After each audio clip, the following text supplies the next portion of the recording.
আজ আমাদের এই আয়নায় ক্লে দিয়ে একটু কারুকার্য করব। তবে আমার বেশিরভাগ ক্লেগুলোই শেষ হয়ে গেছে, তাই যেটুকু ক্লে বেঁচে আছে সেটা দিয়েই ভাবলাম কোনো একটা ডিজাইন করে দিই। আর দেখো, নিচে দাঁড়িয়ে কাজ করতে করতে আমার সন্তুষ্টি হলো না, তাই এবার ড্রেসিং টেবিলের উপরেই উঠে পড়েছি। আসলে যেদিন থেকে ছোট আয়নাতে ক্লে আর্ট করেছিলাম তারপর থেকেই মা বলছিল যে বড় আয়নাতেও ক্লে দিয়ে কোনো একটা ডিজাইন করে দে।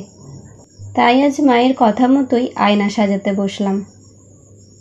ছোট আয়নাতে তো খুব সহজেই ক্লে দিয়ে ফুল বানিয়ে সাটিয়ে দিয়েছিলাম, কিন্তু বড় আয়নাতে একটু ডাউট হচ্ছিল যে ভালো মতো ডিজাইন করতে পারবো কিনা। আর অনেক কালারগুলোও শেষ হয়ে গেছিলো, তাই এখানে দেখতেই পারছো যে কালো কালারের ক্লে দিয়ে আমি পাতা বানিয়ে তার উপর থেকে সবুজ রং করে দিয়েছি। তবে পর থেকে সেটা বোঝা যাচ্ছে না। এই সুপার ক্লে দিয়ে কিন্তু যেটাই ডিআইওয়াই করছি দেখতে কিন্তু অনেকটাই কালারফুল আর সুন্দর লাগছে।